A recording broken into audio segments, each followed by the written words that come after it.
All right. LDBC. There's your boy, the Coach Your Live on the Coach Your Show, Live. Okay, folks. I'm responding to an email. No, I'm sorry. A comment. I'm responding to a comment that a brother left, and he saw a live stream. Maybe he just saw one of my live streams from about 5 months ago, and in that live stream, I was talking about how having a dope fiend in your family. I was talking about how that's very, very stressful on a family. It's very stressful, especially if the person is an immediate relative. It's stressful financially, and it's just stressful mentally. I'm going to go ahead and answer some of the brother's questions. The brother asked me. He said, "Hey, can a crackhead, can a dope fiend, can it be cured?" Okay, that's the first question. So I'm going to go ahead and start with this, okay? The long-term answer, or the infinite answer, is no, okay?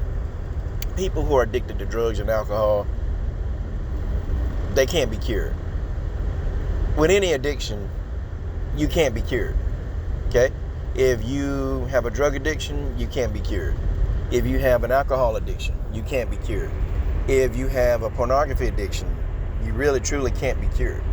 Okay, if you're addicted to cheating, okay, you can't be cured. There's no cure for addiction, okay? You can't take some magic pill or some drug and think that drug is going to cure your addiction, because it won't. And that's something that I had to learn the hard way, that no addiction can be cured. And I know I'm going to get some people here that, try to, argue and bicker, but see, a lot of these people, they hadn't seen an addiction up close, okay? They ain't really seen an addiction up close, but I've seen an addiction up close, okay? I've seen an addiction up close, and it's not fun. You can't cure these people. Now, short term, you can get the person to stop abusing the drugs and alcohol, but you can't cure them. See, if they stop abusing for a long time, and if they go back and they want to take a quick hit, or, take a quick drink, well, guess what? They're going to have the same problem that they had. Addiction is a demon. Addiction is a demon, and it comes in different faces, but it's the same demon, okay? It's the same demon, and this demon, what it does is it preys on what you enjoy the most. It preys on your pleasures. Okay, so the thing of it is, when you deal with a crackhead, when you have a crackhead in your home, okay? When you have these guys or these women in your home, you've got to be careful. You got to be careful. And I'm going to give you the things that you need to watch out for, and how to get that person on a path to no longer abusing drugs. The first thing that you have to do, brother, you got to get these people to understand that they have a problem. Now, people could argue and say, man, well, how can you make come on, that's the easy part, making them understand that they have a problem. That's the hardest part, because when a person is abusing drugs or alcohol or any kind of addiction, they feel good. Remember, I told you that it's pleasurable. So when you do something that feels good, you don't think is a problem. Anything that feels good to you, you want to continue doing it, and it's guilt-free, it's guiltless.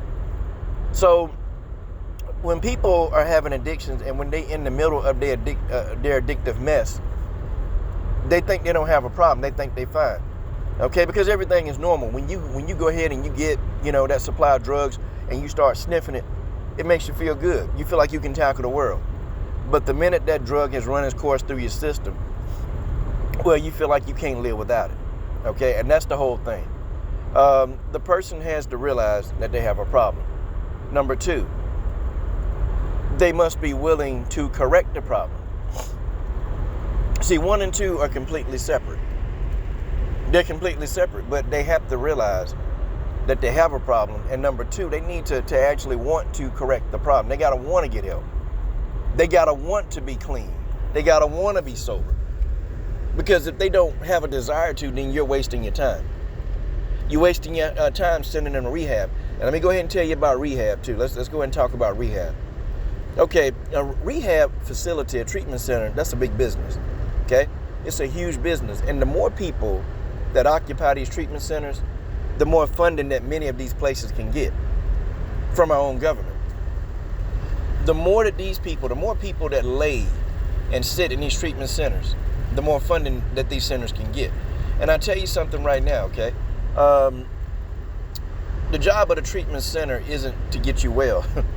And I know under popular belief, you would say, dang, they don't want to see me well. Well, no, because if you get well, if you're well, then you can't frequent these facilities, okay? What their job is to make it comfortable for you, okay, to make it comfortable, but they know in the back of their mind that you're going to be back. Get a sip of water here. Good. They know in the back of their mind that you'll be back. Because the treatment center, just like I know, they know that you can't be cured. And they know that you're more likely to actually go and abuse drugs again. And I can't remember what they said the rate was. Like when a person come to a treatment center, the likelihood of they're going to abuse the drugs again is like some 90%. Like, it's crazy. So treatment centers, they know the numbers too. They know you're going to be back.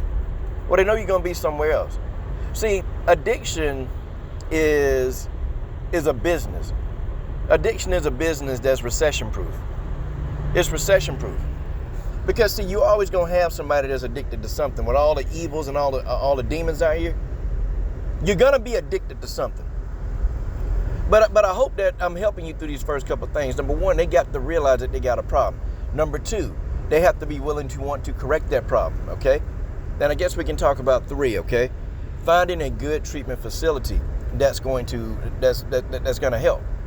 Find a facility that's going to help the cause. Okay, not a facility that's going to put a Band-Aid on top of the situation, but a treatment center that's going to give it to you raw. They're going to tell you the truth. Okay, they ain't finna sit here and lie to you. I'm talking about they're going to put it right there in the open and say, look, you coming to treatment, but the chances are you actually, succeeding in treatment is about 10%. I mean, give it to them raw. Give it to them raw and tell them you have to do these things in order to become drug-free or alcohol abuse-free. You have to do these things, okay?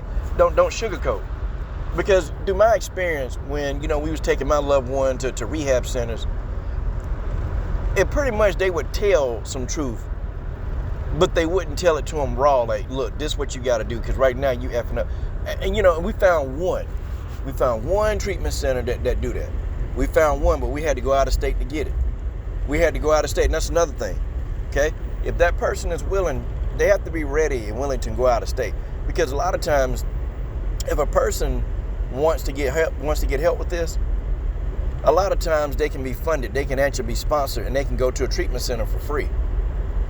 In many cases, but you have to do your research and figure out what treatment centers offer scholarships. I mean, they do. They have scholarships for drug and rehab treatment centers. They got those. Okay, I know. I used to know people all the time. They used to check themselves in and out of rehab. You just have to follow the code and the rules there. Life with a dope head. I'm going to tell you what that's like, okay? A lot of times what these guys or what these ladies do, they'll sit back and they will make your finances hell. And the brother told me that he just bought a new love seat for his wife. Just bought a new love seat for his wife. And his family member stole that love seat out of his house and pawned it. Now, I'm going to tell you something, brother. People, could think that was funny. But I'm going to tell you, it's no laughing matter, man, if we talking 2 years from now, and you still got that person living in your house. And that's another thing, rule 4. The place for a dope fiend is not in your house. Okay? Do not, under any circumstances, let a dope fiend live in your house. Do not. Because if they living in your house, they're already stealing from you. And they're going to do anything they can to support that habit. They'll even kill you to do it. They'll even kill you to do it. I'll tell you a story, One of my relatives, the one that we were talking about, he came in and he was looking for some money. Looking for money. He was looking in the sofa. Trying to find loose change and whatever. And, I said, Unc, man, come on, man, what you doing? It's like, then he turned around with a knife. He told me to shut the F up, so I went to my nightstand and I pulled out my pistol. Had Unc get up out of my house. Because, I was being nice. I was letting Unc stay, me and my girl, we were going to let him stay to get himself together. But we didn't know any better. We didn't know that you never let a crackhead live in your house. You don't do it. You don't try to help them. You try to help them in ways, you try to help get them the help they need. But your house not a treatment center. Your house is not a treatment facility. Okay? You can't help them. You're not equipped to help them. And really, you'll be doing more harm to them than good. You got to get them out your house. Okay? Now, if you're scared about them being on the street, that's fine. Okay? But you immediately have a rehab center treatment place that you have in mind, and you actually get the information on the ones that will take you, that they can go for free, that they can go with financial assistance. You find one of them places and you drop their ass off, and you check on them from afar. Because the minute they live in your house, they'll steal your stuff. Okay, you'll start seeing things missing. You'll start seeing silverware missing. You'll start seeing plates missing. And I'm telling you, like through my experience. Used to have a coin jar, man, and I used to just put all these coins in there, man. And I said one day, I'm gonna take these coins, and these like really, really old coins. I had like about a 5-gallon jug full of these old coins, old like dimes, nickels, and quarters. And it probably was about damn near $1,000 worth. Well, I started looking. I'm like, damn. I said, baby. I said, somebody been in my coin jar? And she was like, nah, because, I can tell. She said, no, I don't think so. And a couple of weeks later, my coin jar is like, 3/4 of the way full. And I said, nah. I said, somebody taking my money. Well, come to find out it was Unc. Unc was taking that money. And so, see, when that started happening and he pulled out a knife on me, man, I had to cut that off. See, you got to get him out your house before it becomes deadly. Okay, that's the final stage. They'll kill you to get their high. They'll kill you. They'll kill your wife. They'll kill your kids. Nobody in your house is safe when you're dealing with a crackhead. They will kill you. Now, I have brothers all the time, man. They got these relatives that they get high on drugs, and they doped out. They doped out. And these people don't have no control. People out of control. I don't know if y'all heard that news story, man, where a guy came home. No, a guy was letting his crackhead brother live in his house, and the crackhead brother came home, going through his brother's room trying to find money. Well, the man's daughter was home. He tried to stop his uncle from taking the money, and the uncle stabbed her to death. Now, I'm going to tell you something, man. I'm going to tell you something. Nothing. They'll kill you. They'll kill your kids. They'll kill your mama. They'll kill their mama, their daddy. They'll kill anybody that gets in the way of them getting high or getting a fix. They'll kill you. How do you help them? Okay, I already told you a couple of things. You don't let them live in your house. That's number one. Number one. You make them realize that they have a problem. Number two, they have to want to change the problem. Number three, you have to find a rehab center, a good one, that's not going to sugarcoat, and that will allow your loved one to come there literally like payment free. And many of these places, they do have programs to where you can enroll the person in, and they quick. I know we enrolled my loved one in it. It was quick. Like same day we went there and we asked about it. And next thing you know, they said, hey, we can check him in now. That kind of thing. But you got to find a good treatment center. Number 4, do not for any reason let them live in your house. Don't let them do it. And number 5, this is an important one. Don't finance their addiction. That means they come to you and ask you for a little bit of money to go around the street to the store. You don't give them money.